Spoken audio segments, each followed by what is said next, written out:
আল্লাহ কইরে জমিন, এ ফেরেশতা, এ জমিন, তোমরা যারা জমিন ধ্বংস করে দিতে চাও, আমি আল্লাহ দেখতেছি কেমন গুনাহ হইতেছে। যেই মানুষে আমি আল্লাহ এত আদর করে বানাইলাম, আসমান আল্লাহ বানাইছেন কুন ফায়াকুন বইলা, ফেরেশতা আল্লাহ বানাইছেন কুন ফায়াকুন বইলা, জমিন আল্লাহ বানাইছেন কুন ফায়াকুন বইলা, কিন্তু আমারে আপনারে আল্লাহ পাক কুন ফায়াকুন বইলা বানায় নাই। আমাকে আপনাকে যখন আল্লাহ বানাইছে, খালাকতু বিয়াদাইয়া, আল্লাহ বলে আমি আমার নিজের হাত দিয়া বান্দা বান্দিরে বানাইছি। কারণ এই চেহারার মধ্যে এত দামি কপাল, ওই কপাল দিয়া বান্দা আমার কুদরতি কদমে সাজদা দিবে। এই কপালটার এত দাম, এই কপাল কুন ফায়াকুন বললে হয় না, এই কপাল ফেরেশতাদের হাতে বানাইলেও হয় না, আমি আল্লাহ নিজের হাতে বানাইছি। আল্লাহ পাক কই আমি আল্লাহ দেখি জমিনে কেমন অন্যায় হয়, অত্যাচার কেমন জুলুম হয়, জমিনে কেমন অন্যায় হয়, অত্যাচার হয়, কেমন জুলুম হয়, কেমন গুনাহ হয়, আমি আল্লাহ দেখতেছি। আমি আল্লাহ দেখতেছি আমার নবীর নায়েবে রাসূল উলামায়ে কেরামের সাথে কেমন আচরণ হয়, সবই আল্লাহ বলেন আমি দেখতেছি। এরপরও আমি কেন নগদ ধরি না জানুনি? চার শ্রেণীর কারণে। লাউলা মাশাইখ রুক্কা ওয়াল শাবাব খুশা ওয়াল আতফাল রুদ্দা ওয়াল আনআম রুত্তা। আল্লাহ বলেন এক নম্বর হলো ওই বৃদ্ধ মানুষগুলি, এখনো জমিনে এমন কিছু সাদা দাড়ি সাদা চুল আমার কিছু বৃদ্ধ বান্দা বান্দি আছে রে, কোমর বাঁকা হইতে পারে না, করতে পারে না, কষ্ট হয়, হাঁটুতে ব্যথা, কোমরে ব্যথা, এরপরেও আমি আল্লাহর কুদরতি কদমে সাজদা দেয়, কষ্ট হয়, এরপরেও আমার কদমে সাজদা দেয়।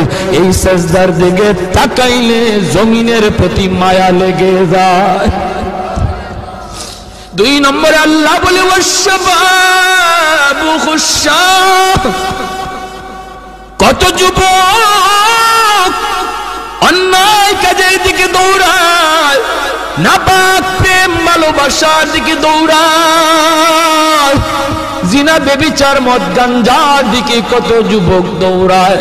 আল্লাহ বলেন কিন্তু এখন এমনও কিছু যুবক আছে যেই যুবক যৌবনের পাগলামি করে না, তার মনেও পাগলামি করতে চায়, তারও গুনার দিকে তার মন ডাকে কিন্তু যায় না। আমি আল্লাহর ভয়ে যুবক গুনার দিকে যায় না, মসজিদে গিয়ে হাজির হয় না, পাক ভালোবাসা প্রেমের দিকে মন দেয় না, আমি আল্লাহর প্রেম অন্তরের ভিতরে জমায়া নেয়। ওই যুবকের সেজদা যখন জমিনে দেয়, তার সেজদার দিকে তাকাইলেও এই গুনাহগার জমিনের প্রতি আমার মায়া লেগে যায়। ওয়াল আতফাল রুদ্দা, আল্লাহ বলেন আরেকটা শ্রেণী হলো এই জমিনে কিছু শিশু বাচ্চা আছে যাদের কোনো গুনাহ নাই, ছোট ছোট বাচ্চাগুলি, এদের আমলনামা এখনো খোলা হয় নাই। যদি জমিনে আমি গজব দেই, গুনাহগারের সাথে শিশু বাচ্চাগুলি তারাও এই গজবের শিকার হয়ে যায়, অথচ এই ঘরের বাবা দায়ী, এই ঘরের মা দায়ী, গুনার জন্য মা দায়ী, বাবা দায়ী, তাদের কারণে গজব আইছে, বাচ্চাটার কোনো দোষ নাই। গজবের কারণে বাবা যেমন গজবে পড়ে, মা যেমন পড়ে, বাচ্চাটাও গজবে পড়ে যায়।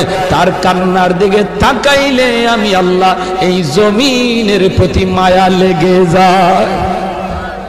চার নম্বর ওয়াল আনআমু রুত্তা, আল্লাহ বলেন চার নম্বর হলো জানুনি আরেক দল হলো দুনিয়ার ভিতরে কিছু পশু পাখি আছে, পশু পাখি আছে, এদের কোনো গুনাহ নাই, আযাব গজব, আসমানি গজব, জমিনি গজব যদি জমিনে আসে, মানুষের সাথে জীব জানোয়ার গুলিও গজবের শিকার হয়ে যায়, হাঁস মুরগিরাও গজবের শিকার হয়ে যায়, গরু ছাগল গুলা তারাও গজবের মধ্যে পড়ে যায়, অথচ এদের কোনো অন্যায় নাই, ওদের কোনো গুনাহ নাই, এদের দিকে তাকাইলেও জমিনের প্রতি মায়া লাগে।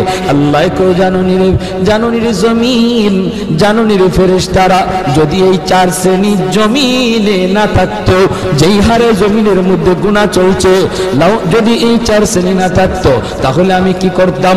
লা জানতুস সামাআ হাদিদা, আমি আল্লাহ আসমানকে লোহা বানায় দিতাম, ওয়াল আরদা খাফসাফা, জমিনকে আমি তামা বানায় দিতাম, জমিনকে আমি আল্লাহ তামা বানায় দিতাম, লা জানতুস সামাআ হাদিদা ওয়াল আরদা খাফসাফা ওয়াত তুরাবা রামাদা ওয়া মা আনজালতু মিনাস সামা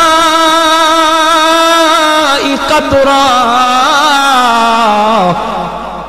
এক ফোঁটা রহমতের বৃষ্টি আমি জমিনে দিতাম না। ওয়ামা আম্বাতু মিনাল আরদি নাবাতা, একটা শস্যের দানাও আমি জমিনে উৎপাদন হতে দিতাম না, বরং